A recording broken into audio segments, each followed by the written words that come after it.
अस्सलाम वालेकुम बच्चों, मैं हूं आपका टीचर सर मोहम्मद इमरान शेख। और आज हम फर्स्ट ईयर क्लास का एक और इम्पॉर्टेंट टॉपिक एनुअल एग्ज़ाम के लिहाज से हम डिस्कस करेंगे फॉर एवोगाड्रो नंबर। बच्चों, अगर आपको याद हो, हम इससे पहले वाली क्लास में हमने एक और टॉपिक डिस्कस किया था। और बच्चों, हमने वो टॉपिक डिस्कस किया था फॉर मोल का। तो बच्चों, अगर आपको याद हो, हमने मोल के लिए कॉन्सेप्ट आपको दिया था कि आप कोई भी पीरियोडिक टेबल में एटम है, और एटम में एग्जांपल आपको दी थी लिथियम, सोडियम, हाइड्रोजन। और ऐसे बेटा हमारे पास सब्सटेंस में था मॉलिक्यूल।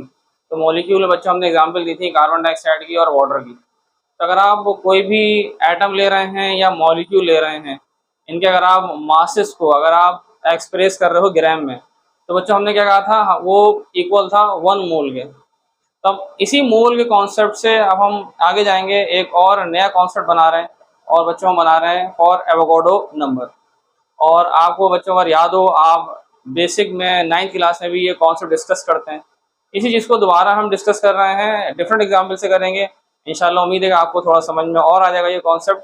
बच्चों हम देखते हैं यहाँ पर वो आपसे कहता है कि डेफिनेशन में कि it is a number of particles. तो बच्चों पार्टिकल्स में एटम, मॉलिक्यूल और आइंस आ जाएंगे।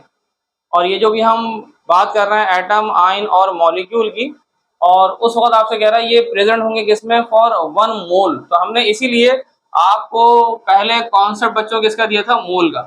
मोल के लिए बच्चों सब्सटेंस का अमाउंट किसमें होना चाहिए, ग्राम में। अगर आप ग्राम में ले रहे हैं तो वो अमाउंट है 1 मोल के। तो 1 मोल ऑफ एनी सब्सटेंस। बच्चों आपके पास अब एनी सब्सटेंस में हम एग्जाम्पल आपको जरा समझाते हैं। और इसके अलावा हमने कहा कि आप एवोगाड्रो नंबर को आप रिप्रेजेंट करते हैं एन ए से। और 1 मोल में एवोगाड्रो नंबर की जो कांस्टेंट वैल्यू है वो बच्चों क्या होती है, 6.02 इंटू 10⁻23। अब इसी कॉन्सेप्ट को बच्चों देखें एग्जाम्पल से हम किस तरह बताएंगे। पहली चीज तो ये कि भाई मोल के लिए शर्त ये कि अमाउंट होना चाहिए ग्राम में। कैसे, अगर हम बच्चों कहते हैं कि हमारे पास है 23 ग्राम ऑफ सोडियम एटम, तो कंटेन्स 1 मोल। अगर 1 मोल है तो इसमें आपके पास एवोगाड्रो नंबर कितने रखेंगे, वो 6.02 इंटू 10⁻23। आप फर्स्ट एग्जाम्पल में आपने एग्जाम्पल बच्चों किसके लिए, एटम की। तो डेफिनेशन में भी कह रहा था it is a number of particles. Particles में कौन आ गया था, एटम। बच्चों एटम में हमने क्या ले लिया, सोडियम। ऐसे ही बच्चों अगर हम चेंज कर लेते हैं, अगर हम कहते हैं कि भाई एटम में अगर आप ले लेते हैं जैसे कि मास है 24। बच्चों ये 24 मास किसका आ रहा है, मैग्नीशियम एटम का। तो ये भी किसके इक्वल होगा बच्चों, 1 मोल के। अगर मैग्नीशियम के 24 ग्राम है तो ये इक्वल है 1 मोल के। तो इसमें भी एवोगाड्रो नंबर कांस्टेंट आ जाएंगे 6.02 इंटू 10⁻23। अब बच्चों देखिएगा, ये जरा समझने की चीज है कि दोनों क्या आ रहे थे, एटम। तो इस वक्त आप आखिर में क्या दिखा देंगे, ये 6.02 इंटू 10⁻23 ये किसके हैं, एटम के। अगर आप कोई और एग्जाम्पल लेना चाह रहे हैं एटम के साथ साथ, बच्चों एग्जाम्पल आप लेना चाह रहे हो मॉलिक्यूल की, तो जो मॉलिक्यूल के अंदर अगर हम लेते हैं कि जैसे कि 18 ग्राम, ये 18 बेटा ग्राम अगर हम दिखा रहे हैं, ये अमाउंट किसका है, ये मोलर मास है वाटर का। हाइड्रोजन का मास 1 मल्टीप्लाई बाय 2। और ऐसी बच्चों 16 आप ऐड करोगे आंसर आ जाएगा 18। अगर आप ये एग्जाम्पल ले रहे हो मॉलिक्यूल की, तो अगर आप मॉलिक्यूल के मास को दिखा रहे हो ग्राम में, तो ये भी किसके इक्वल है, 1 मोल के। तो 1 मोल में भी एवोगाड्रो नंबर कांस्टेंट रहेंगे। अब भले वो एग्जाम्पल एटम की थी या बच्चों वो एग्जाम्पल आयन की आ रही है, आयन है, एटम है या मॉलिक्यूल है। अब अगर हम आपसे कह रहा है डेफिनेशन में आयन, तो बच्चों अगर हम आयन की एग्जाम्पल लेते हैं, हम यहाँ ऐसे लिख देते हैं 23 ग्राम ऑफ सोडियम आयन। तो बच्चों आयन भी दो तरह के, एक कैटाइन है और एक एनाइन है। अगर आप कैटाइन में, ये एटम है, तो आपने क्या लिखा, 6.02 इंटू 10⁻23 एटम। अब बच्चों ये आयन आ गया, ये आयन फॉर कैटाइन है। इसके मास को भी अगर हम ग्राम में दिखा रहे हैं, तो बच्चों ये भी किसके इक्वल आएगा, 1 मोल के। तो इस 1 मोल अगर हम ले रहे हैं, ये अब किसके हैं, कैट आयन। अगर ये कैट आयन है, इसमें भी एवोगाड्रो नंबर कांस्टेंट ही रहेंगे 6.02 इंटू 10⁻23। लेकिन बच्चों यहाँ आप क्या मेंशन कर दोगे, ये एग्जाम्पल किसकी है, आयंस की है।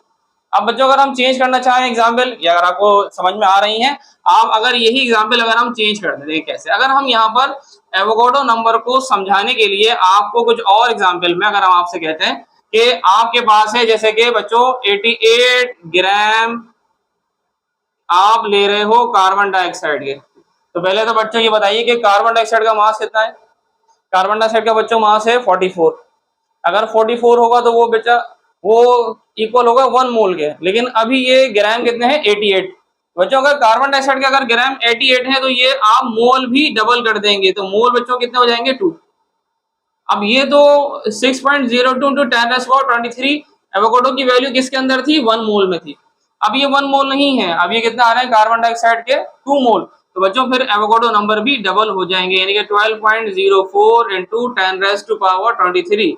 तो बच्चों ये कार्बन डाइऑक्साइड मॉलिक्यूल में आ रहा था, आप चलें ये मॉलिक्यूल लिख देंगे आप। तो आप क्या कहते हैं अगर नंबर ऑफ मोल इंक्रीज होंगे तो एवोगाड्रो नंबर भी बढ़ जाएंगे। लेकिन अगर आप इसको हाफ कर लें, कार्बन डाइऑक्साइड का बच्चों मास होता है 44, अगर मैं 44 का हाफ कर लूं, कितना कर लूं 22 ग्राम, तो बच्चों फिर मोल कितने बन जाएंगे, मोल बन जाएंगे हाफ मोल। अगर हाफ मोल बनेंगे तो फिर एवोगाड्रो नंबर भी हाफ हो जाएंगे। कैसे, अगर हम आपसे कहते हैं कि कार्बन डाइऑक्साइड का बच्चों मास था 44, तो बच्चों 44 का हाफ मैंने कर दिया 22 ग्राम, और ये 22 ग्राम किसके हैं बच्चों कार्बन डाइऑक्साइड के, तो मोल भी हाफ हो जाएंगे। तो बच्चों मोल कितने हो जाएंगे 0.5 मोल।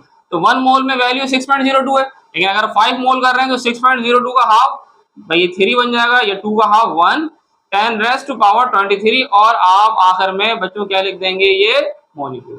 तो आपसे यही तो कह रहा था वो एवोगाड्रो नंबर क्या है, ये as a number of particle है। ये किस में होंगे, एटम, आइन और मॉलिक्यूल प्रेजेंट इन 1 मोल। किस में होंगे ये 1 मोल में, और ये 1 मोल किसके होंगे सब्सटेंस। सब्सटेंस में हम चेंज करके आपको काफी सारी एग्जाम्पल समझाई हैं। तो इन्हीं की एवोगाड्रो नंबर की और मोल की बच्चों हमारे पास फिर एनुअल एग्जाम में प्रॉब्लम भी आती हैं, बड़ी काम की प्रॉब्लम होती है, इंपॉर्टेंट क्वेश्चन होते हैं, ये हमारे पास एनुअल एग्जाम में आते रहते हैं। पहले हमने मोल का बच्चों कॉन्सेप्ट बनाया था, फिर एवोगाड्रो नंबर का। इंशाल्लाह फिर हम नेक्स्ट वीडियो के अंदर आपको मोल और एवोगाड्रो नंबर दोनों की न्यूमेरिकल हम वहाँ डिस्कस करेंगे। आपको कुछ और भी अगर प्रॉब्लम समझनी हो या टॉपिक समझने हो आप कमेंट कर दिएगा, और आप सब्सक्राइब भी करिएगा, और आप यहाँ पर इसको लाइक भी करिएगा। ठीक है बच्चों, अल्लाह हाफिज़।